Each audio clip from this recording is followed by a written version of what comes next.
I now have the great pleasure to introduce the student speaker for your section, Hilary Letitia Harris.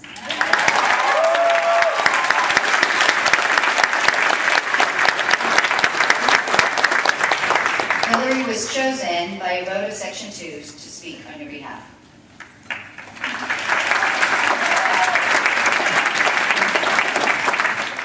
Thank you, Dean Moulton, faculty, honored guests, family and friends, and of course, my fellow graduates. Congratulations, we made it.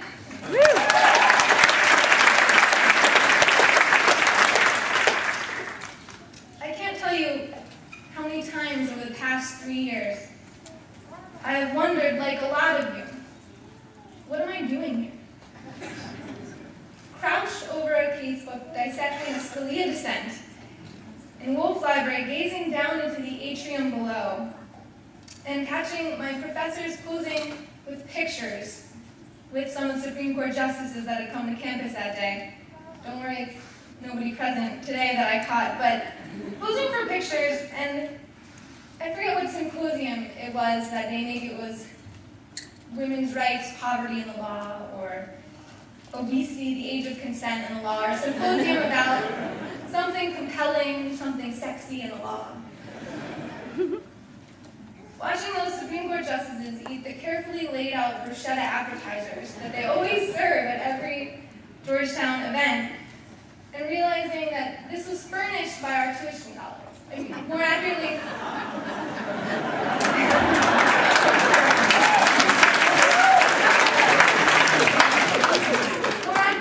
the loans paying our tuition dollars.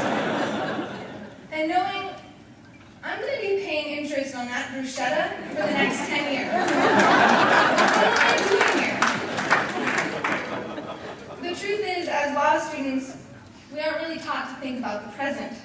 Philosopher Lao Tzu said that if you're depressed, you're thinking about the past. If you're anxious, you're living in the future.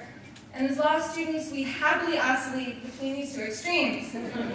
We are obsessed with the past and how to argue it. Was it really a direct connection between the fireworks on the train platform and the injuries of poor Miss Palsgraf? And likewise, we struggle with how to shape the future with our arguments, how to best make that judge, that policymaker, that client, adopt our best vision of what should be and make it a reality. But Lao Tzu also said that if you're at peace, you're living in the moment. And I'd like to take this singular opportunity today to reflect on this moment as it happens. Because today we are here to give thanks. We first give thanks to our family and friends. If you're here, it means you have faith that we will once again be able to carry on a normal conversation without reverting to playing devil's advocate, arguing both sides of a question that nobody asked, or bringing up utilitarian theory when deciding where we should go to dinner. Thank you for staying by our sides. Thank you for your encouraging words, for forgiving us when we dropped off the face of the planet and stopped answering your calls every November and April. We would not be here without you.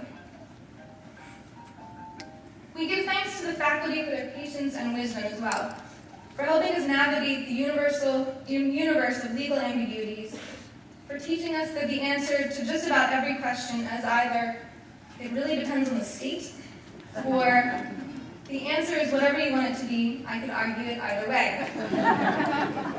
We give thanks to the administration and the staff that keep Georgetown University running, and I particularly want to thank whoever is in charge of the daily parade of preschool children that happens every day at 11. This happens every day at 11 outside of our gym, and I don't know if it was done intentionally to remind us of the important things in life or the promise of the future, but it really, really helped me out.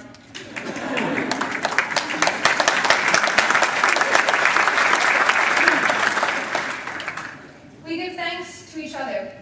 There are people here I could not have gotten through the first year of law school without, who helped me navigate the incredibly important nuances of English feudal property law,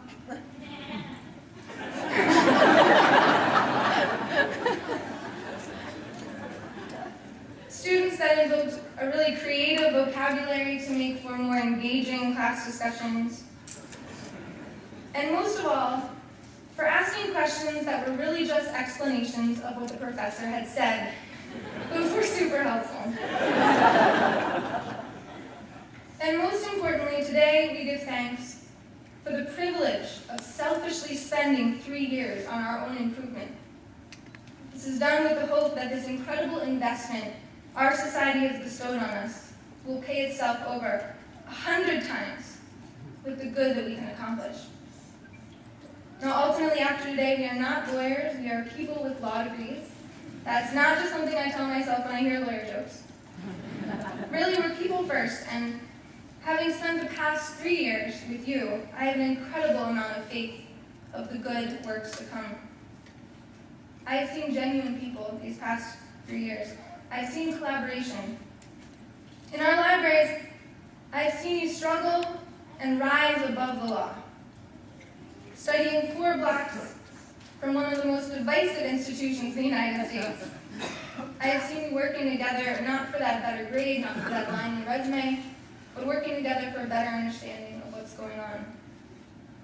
I have seen people who understand that life is not a zero-sum game, that in each of our achievements we share. And I have seen individuals engaged in service to the community and in service to each other. So I urge you going forward, continue to reflect on the moment, continue to ask, what are we doing here? And in that moment, remember to give thanks. Give thanks for this privilege, and give thanks through good works.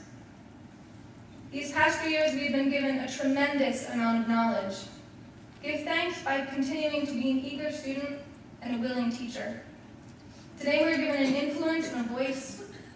Give thanks by speaking on behalf of those who have no voice.